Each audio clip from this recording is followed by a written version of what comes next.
Shalom Alechem Rabotai. Welcome to our Wednesday class on Yalkut Yosef. We are in the fun topic of fun as can be, Tachanoon, Vidui. We just finished the Amidah and we are on our way towards the end of the Tefillah. There's the order of the Halachot that we're going to learn. You see, we're going to go to the end of the Tefillah. We're going to finish after Amidah, Tachanoon. We're going to go all the way to Alenu L'Shabeach. And only after that, they go back to the Halachot of Kriyat Torah, which is for Mondays and Thursdays and also Rosh Chodesh. We'll see Bezat Hashem. So right now we're continuing on the order.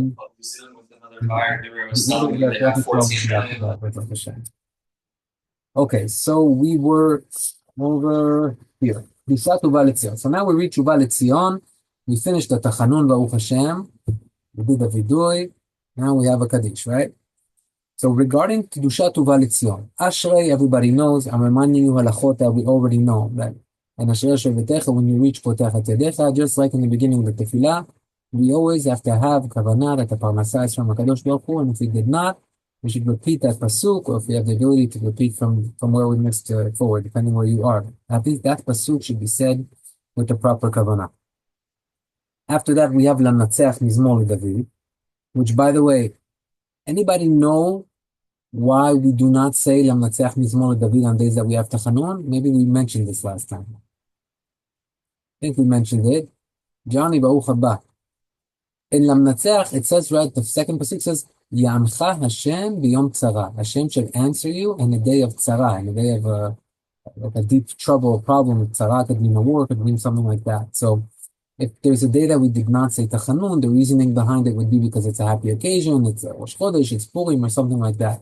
So therefore, some have the custom, the Sfaradim actually have the custom, not to say that when we do not say Tachanoon, we skip over Lamnatzeach. The Ashkenazim, by the way, I pray with them in the weekly days in the morning. Usually I pray with Ashkenazim and they say it. They say it, but we do not say it because of that pasuk.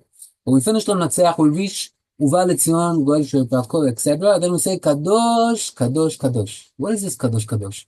Is this like Kedusha? Are we doing a Kedusha, not an Amidah? What's happening exactly over here? So there are two ways to look at this.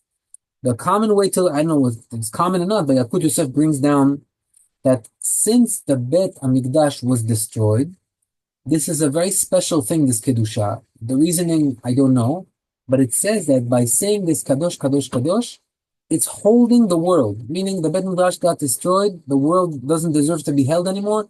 This Kadosh, Kadosh, Kadosh is what's holding the world. So you finish your Amidah, you think you're behind the main parts according to what we see over here. This Kadosh, Kadosh is very significant. But actually, the Abu Draham, one of the great rabbis of the very long time ago, he holds differently. He says that the whole reason why we say over here Kadosh again, which seems like a Kedusha, he says there's a technical reason behind it. You know what it is?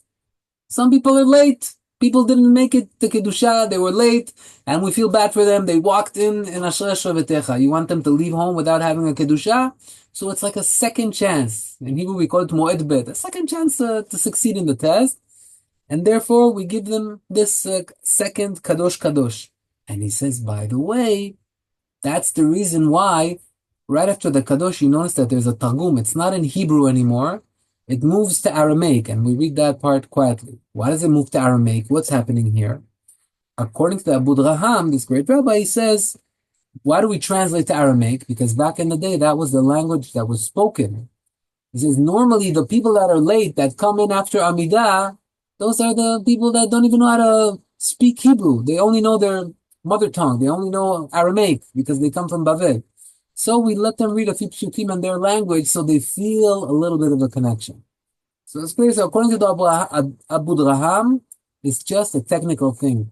Some people are late. They're not so strong in Hebrew. We let them read in their language and they become part of the minyan through a second chance of saying Kiddush. Ziv, sorry. Any reason why we have to sit down when we say this Kadosh, Kadosh, Kadosh? Interesting. I didn't see anything about that. Hold on one second. Yeah. Okay. I didn't see anything about that. But maybe it is to show that there's a difference between the first Kedusha, which is in Amidah, and over here. I don't know. Honestly, it's homework. By the way, talking about homework, last time I was asked about, I don't know, what is the source for that? Because we mentioned that the Vidui we hit against our heart, that appears, Yalkut Yosef brings down, it appears in Shara Kavanot, the Re'eh Kadosh was metaken, to hit against the heart when we say that we do. So we asked, what about Selach Lano? Honestly, I looked, I checked, I couldn't find an ancient source so that it seems like this happened only after what the Arizal said, and somehow, because Selach Lano ki chatanu, nefalnu makenu ki fashanu, we're kind of saying a vidui again, so that relates to the vidui, and the homework to that would be this. I actually even opened ChatGPT. I said, maybe he'll bring a chidush to me. I asked him, ChatGPT, what is the source that we hit against our chest in Selach Lano? And he brought a source from the Gemara. I said, what? There's a source from the Gemara? That's 2,000 years ago. That's way before the Ari. I didn't know any source in the Gemara. I opened the Gemara. It's not there. I wrote, excuse me, it doesn't appear in the Gemara. You know what ChatGPT answered back? You are right. I'm sorry. I need to be more accurate with my answers. Wow.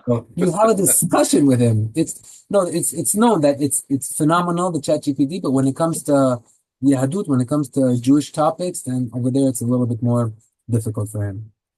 Okay. So what was your question now that I said is also homework for him? Why do we sit down? I didn't see a reason to why we sit down, but yeah, the custom is to sit down. Perhaps it's a good, let me write that down. Okay. Ashkenazim also, they go like this. I think there's something behind not that. in Uvah Letzion, in Tachanoon, when they go down in the Vidui. Do the Vidui, then they sit down and they go. Sorry. I think we mentioned last week that the Sfaradim don't have that custom. Really, it's called Nefilat Apayim, falling down, and this is a very high level of the Tefillah where you're supposed to collect, according to the Kabbalah, collect a lot of sparks of Kedusha, right? Sparks of holyism, whatever you want to call it, from the lower part. So you go down, it's like you're going down to collect. That's the physical thing that we do to associate it with the spiritual. But the Sfaradim hold that it's very dangerous because if you don't have the right kavanot and you go down, you may get shoved into these kalipot, to these evil energies, whatever you want to, these are high things. But that's why the Sfaradim, which are usually into Kabbalah and into high things, the custom is we fear to go too down because maybe we won't be able to come back up. So that's the reasoning behind it why we don't do it. But the Ashkenazim, I guess they don't have that fear. They go strong. So, Baruch Hashem. And then we sit down for Le David. So why we sit down for Le David after that? Right after? Very good question. I'm writing that as question number 2. Johnny, you're on fire. I'm sorry. I'm giving you so much homework. No, Baruch Hashem. I love it. I love it. I'll try to look into those things. I enjoy. These are the fun homeworks. This is what I enjoy to look to see because I try to prepare. And sometimes, you learn according to the order, but you don't think of certain things that come so naturally. You're right. You sit down, you don't sit down. I would say that the reasoning would be, that's probably the answer, it's nefilat apayim. The custom was to fall down, mamash, like all over on the floor, because we are representing, as I just mentioned, we are going to somewhere very low to lift. So you're going to do it while you're standing up. So the whole action of the Ashkenazim to lower their head is even put more emphasis. So we sit down, but we just don't do the full motion of going down. It's called birur nitzotzot kedusha min haklipot in Hebrew. Lifting up the sparks of kedusha all the way from the lower parts, from the kilipa is a peel. A peel of a fruit represents that there's the fruit and there's something to peel around, which is the not good. So in Kabbalah and Judaism, that's what we have. We have the mitzvot that are the kedusha, the fruit, and the peel. The Gemara says that Rabbi Meir had a famous rabbi, and this rabbi went off the derech. All of a sudden, he went against Judaism. Anybody know his name by any chance? Elisha ben Avuya. That was the name of the rabbi of Rabbi Meir. And even though he left the derech, Rabbi Meir would still learn from him. And people would ask, Rabbi Meir, how are you learning from a person that already is not in the ways of Hashem? And then God says, no, Rabbi Meir, rimon matzah, tocho achal, kelipato zarak. Rabbi Meir found the pomegranates. He ate the seeds, he ate the inside, the fruit, but he threw out the peel. This is a metaphor to explain to you that the peel is the negativity. Rabbi Meir was, he had a specialty of doing surgery and collecting what's right and throwing out what's wrong. But us, normal people, we shouldn't learn from rabbis that are off the derech, that used to be a rabbi and now they're not, because we don't know how to do what needs to be done. But I brought all this to explain what the kelipot is. So really, in this part of the Tachanoon, we try to go down after we are elevated from the Amidah, we are elevated in a high place. Now we're able to go and collect these sparks that are left down there. But there's a responsibility. So the Sfaradim are worried that they won't have the proper kavanah. They don't do the full action. Ashkenazim do. Okay, I hope that answers that. Regarding this Kedusha Uva Letzion, so as we mentioned, at least according to some opinions, this is a very high place, a place that is holding the world. Therefore brings the Yalkut Yosef, do not leave Bet HaKnesset during this Kedusha Uva Letzion. Kadosh, Kadosh, Kadosh, it's not the time to walk out of the door. If you have to go, of course, he says it's better to stay till Alenu L'Shabeach. Also, according to the Kabbalah, the part that we bow down in Alenu L'Shabeach is a very high part. It's a part where you pull down a lot of the things that you've been working and building through the tefillah. When you do the bowing of Alenu, it all comes down. So ideally, try not to leave. But if you're not, practicing Kabbalah, you just want to do what you can, at least do not leave in the middle of Uva Letzion, because as we said, this is a part that holds the world. So don't show that it's not important to you. Wait another few seconds and then leave. Remember, if we said a few places in the tefillah, we don't leave in the middle, Kriyat Shema, etc. Right now, regarding the Kaddish Titkabal. Once we finish the Ashrei, we have a Kaddish Titkabal. The question is, who says the Kaddish Titkabal? Some shuls have the custom that they switch the Chazan, right, for that part, right? So if the Chazan has been switched, is it right that he says the Kaddish Titkabal? Why is this a question? Because the Kaddish Titkabal means, let our prayers be accepted. What prayer? What is it referring to? The Amidah. So the Chazan, how could you say, let our prayers be accepted, when you're not the one that represented during Amidah? Therefore, it says the Yalkut Yosef, better to switch later. Let the Chazan of Amidah be the one that says the Kaddish Titkabal. Steve, I see you nodding. You're familiar with this. And that's how it needs to be done. Yes. Yeah, I used to pray in a shul that wasn't the custom. They would switch the Chazan earlier. I was uncomfortable. That's the right way to do it, says the Yalkut Yosef. Lekatchila, which means to begin with, that's the right way. If they did it differently, it's not the end of the world, because we say Titkabal tzloton v'oton im tzlehoton v'otehon. What is that addition? Let our prayers be accepted together with all the prayers, which means that even if I wasn't Chazan, but let the prayer of everybody, it's like an insurance policy. But, don't rely on the insurance policy. Better that the actual Chazan says it. That should be Lekatchila. All right. We skip forward. We have Shir Shel Yom in the Beit HaMikdash. This is what they would say in Beit HaMikdash. We have a few other parts there, Tefillah David, etc. Right? We get to Pitum HaKtorah. That's the next topic in Yalkut Yosef. And what is this Pitum HaKtorah? What are we reading? I don't know if you ever saw some people pull out a klaf or a parchment and read it from a klaf. They say it's a big sigula for a parnasah. But what is this? What is this doing here? So in fact, the Ktoret was a ceremony that was done every day in the Beit HaMikdash. Every morning there was something called Korban HaTamid Shel Shachar. Every morning they would bring a Korban. Right? Today we have Tefillah, because the Tefillah is instead of the Korban. The Pasuk says, Unishalma parim sefatenu. We will pay cows with our lips, meaning instead of sacrificing a cow, now what? Lip work. This is what we're doing instead of the Korbanot. But really, before that korban that we would bring every morning, there was the ketoret, where they would light the incense. That's what we're reading. We're reading about the ceremony. They would light the incense and the good smell would spread, or whatever it is. So the question asks Yalkut Yosef, if in Beit HaMikdash, first we had Pitum HaKetoret, and then we had the korban, it should be that first we read Pitum HaKetoret and then we do Amidah. He asks, why isn't the Amidah after Pitum HaKetoret? You get the question? That if you're emulating what happened in Beit HaMikdash, you're copying it over there. Over there, the Ktoret came first, and then the korban. Isn't there a Ketoret also before? Very good. Sfaradim that read the Ktoret properly, that's the answer. We read the Ktoret twice. So that's one of the ways that we solve that issue. We read it once before. The only question that's left is if we do read it once before, and that's the order of the Tefillah, right? Before Hodu, we have the Korbanot. So if we do read it over there, then why are we reading it again at the end? Says the Yalkut Yosef, because when we leave the Tefillah, we're about to leave, let's leave with Divrei Torah. The Pitum HaKtoret is Divrei Torah, it's Psukim, it's from the Torah, so you want to just not leave with a regular prayer, but also bring quotes from the Torah to leave the shul in a proper way. That's what the Yalkut Yosef brings down. So that's why we read it twice. Once, to complete what we said. In the Bet Mikdash, first there was a Torah, then there was a Midah. We do that. Sfaradim that read the Torah twice, one in the morning and after. We follow well. And then the last two Maktorot is just to leave the Kanisa with Divrei Torah. Why is it on parchment? So Why some people I see they read off of parchment? yeah, I have it too. It's not mandatory. The mandatory part is just to read it as part of the tefillah. But there is a segula. You know what a segula means in Hebrew? We love segulot. The Jewish people love segulot. Segula means a special power, a special ability by doing certain mitzvot in certain ways. One of the Gedolim, I forget who bring this down, he says that if a person writes the Ketorot on a parchment and reads from that 3 times a day, how 3 times a day? Shacharit, we just said, we have twice. And in Mincha, we also have Pitum Aktor before Mincha.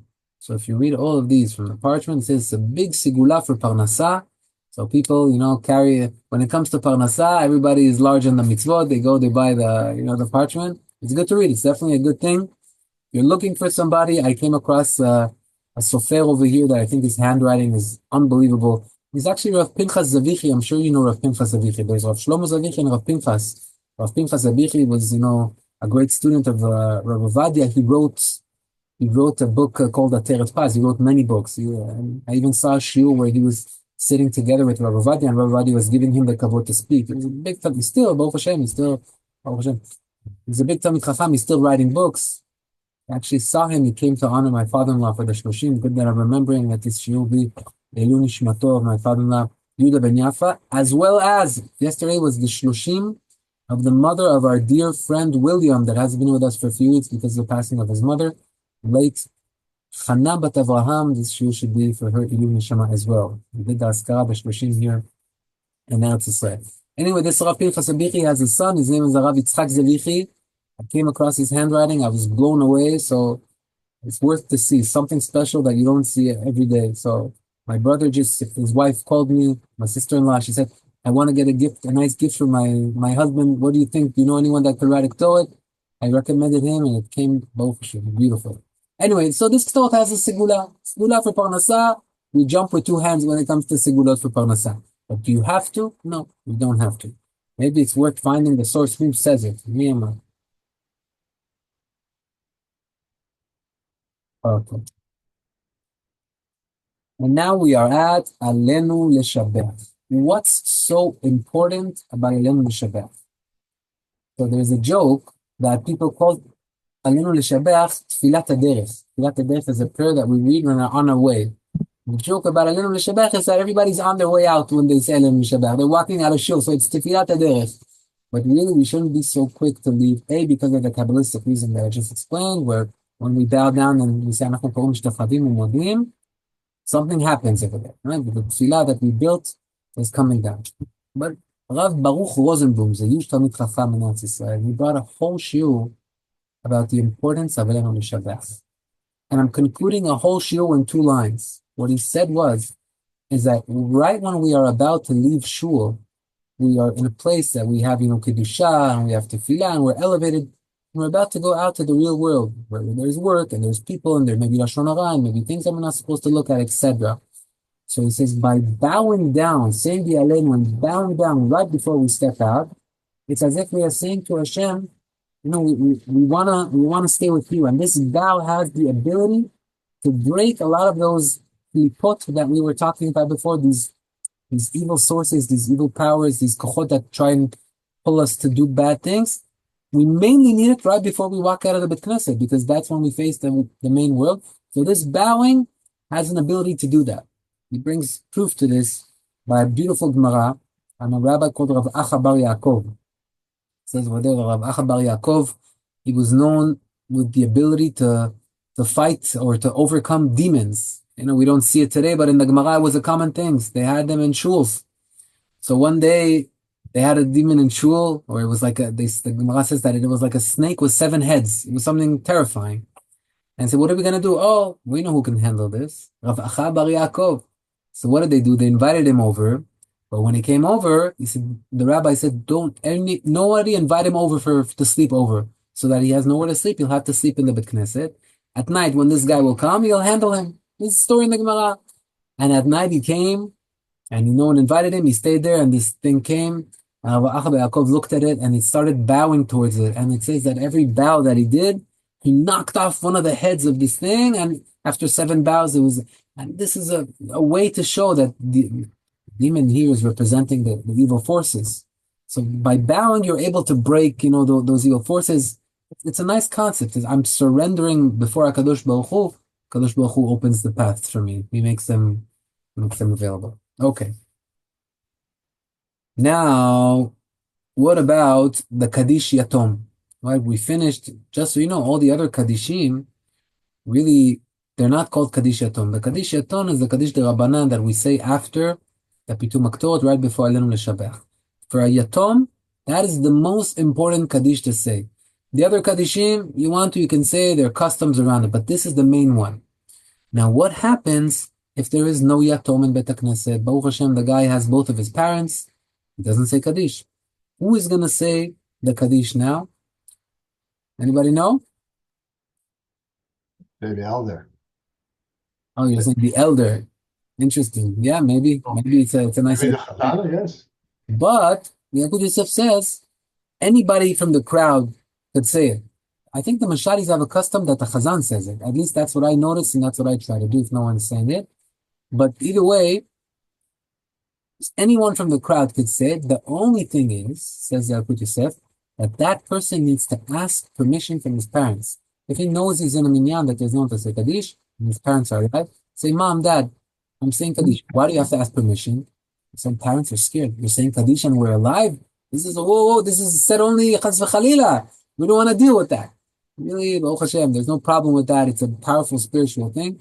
But the halakha regards it. We understand if parents are uncomfortable with that, you have to do kibud orim. Do not say. But if you ask permission, then you are the right person to say. All right. So now we are up to Siman Kuf Lamed Dalet. Okay?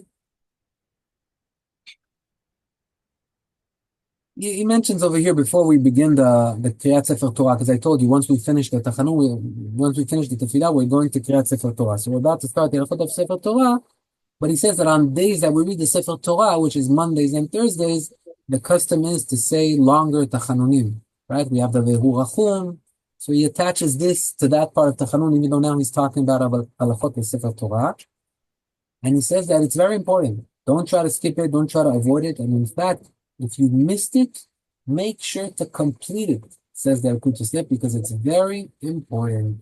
These days, we try to get out of it, but as I mentioned in the past, the Mekubalim, if they have a Chatan or somebody in the minyan, they try to go to a different minyan. They don't want to miss the Tachanun of Mondays and Thursdays, which is a big thing. So, we should understand the importance behind it. So now we're going to dive into the ילקוט of Sefer Torah. Finally, we got there. We finished the Amidah now. And we're to finish the whole tefillah. Now, Siman Kuf Lamed Daled 134. This Siman talks about Hוצאת, taking out the Sefer Torah and doing the Agba'a. So first of all, the Yalkut Yosef regards selling the mitzvot. We have a custom when it comes to... If somebody wants to buy the mitzvot or the business wants to sell the mitzvot, we allow. What's the process? The buyer gets up there and says, B'chavod, tardecha, this, that. Is this okay? Is this not okay? So really, on Yom Chol, there's no question that it's okay. Of course, you're allowed to sell. The question begins on Shabbat. Am I allowed to do, it's like, we should know that you're not allowed to buy and sell on Shabbat. You know the famous joke about the guy that wanted to sell his car and he went to his friend and says, Big Ufte Shabbat, I'm trying to sell my car. He said, Big Ufte Shabbat, how much do you want? He said, Big Ufte Shabbat, 30,000. No, Big Ufte Shabbat is too pricey for me. End of the tefillah, he comes to me, he says, so, you know what, Big Ufte Shabbat, I'll give you the 30,000. He says, no, Big Ufte Shabbat, I already sold it. You're not allowed to do business on Shabbat, right? However, we see that people are in fact selling mitzvot. It happens in our shuls, it happens as well. So what's happening over here? The reason we're not allowed to sell on Shabbat, it comes from a pasuk that we actually read in the morning Kiddush in the Mizmor David. We read, Mivtzo chefzecha v'daver davar as titanag al Hashem, etc. What is mivtzo chefzecha v'daver davar? That you're not allowed to do your chafatzim, the things that you do during the week. But the interpretation is chafatzecha, your things. But when it comes to holy things, that shamayim things, cheftzei shamayim, it's allowed to, which means mitzvot, it's not considered like business. That's why it has a different category, and therefore you're allowed to sell it. At the end of the day, this is to benefit the community, to benefit the big Knesset, that has a good cause. It's not some personal thing, and therefore we are allowed to sell the mitzvot. He also brings down, I don't know how many of us, the factory is still open, but yes, Bezat Hashem, for many of us, the factory is still open. He says if someone's wife is in the 9th month of pregnancy, that's what I'm referring to when I said the factory is open. If someone has a wife in the 9th month, the custom is that they should open the Heichal. I guess it's a segula for easy birth. It says, let him open the Heichal. If he buys it, we give him the kavod. It's important for him to do it. All right. We open the Heichal after we finish the Mechirot. And then on certain days, not on all the days, but on certain days, we say Berich Shemeh. Right? Berich Shemeh is mainly done for the Sfaradim. On Shabbat we do it. We have a few other occasions. But Ashkenazim, every Monday, every Thursday, every time they open the Eichal, I think, there is always Berich Shemeh. And Yalkut Yosef says that if you are actually praying with them, even though you are Sephardi, say it. But Sephardi custom is only to say it at our days. We don't read it on regular Mondays. But on Shabbat, when we do read it, what is the right way to go about Berich Shemeh? The Chida, Rabbeinu Chaim, Yosef, David Azulai, famous, huge Moroccan rabbi, he says that while you're reading the Berich Shemeh, the correct way would be to open the Sefer Torah. Don't just open the Eichal. You open the Eichal, you open the hook, open the book, read the Berich Shemeh while the book is open, and then take the book for a spin. All right? Yeah, but don't we say Baruch Shemeh only the days where you have Musaf after Torah? We also say it on Rosh Chodesh, so maybe that would be it. Maybe you found the formula. I'm not sure if that's the formula, but so far it makes sense. That's what I was told. Follow the Siddur. Whenever the Siddur tells me to say Baruch Shemeh, we say the Baruch Shemeh. So I didn't find the conclusion. We have certain days that we do. Maybe that's the reason. Write that down. Did I just give you homework? I've never done that before. Oh. I love this homework. Listen, this is revenge. I gave you guys a test, very long test. Even though Steve, were you here for the test? No, we missed it. I was traveling. I'm sorry. As we said before, we give a second chance. If you want to take the test, we can send you the question. Okay. Regarding bowing down, if you ever notice in Berich Shemeh, Nick, you wanted to ask something? Sorry, or did I stop you? Okay. In Berich Shemeh, there's a part where we say, "De sagidna kamen." That's Aramaic for, and we bow down before you and before the Torah. So, do we bow down over there or do we not?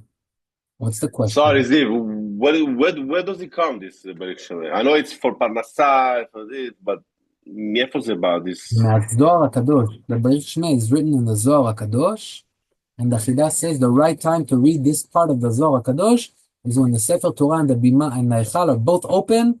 Read that Berich Shemeh, because it talks about the children and if we go over the words, let's just a little bit take of it. Berich Shemeh de Mare Alma, blessed the Master of the world. Berich Kitrach ve'atrach, bless your crown and your place.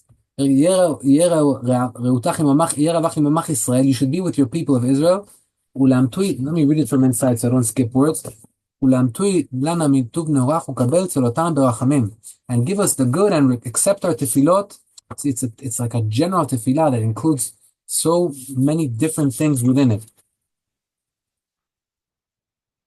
Let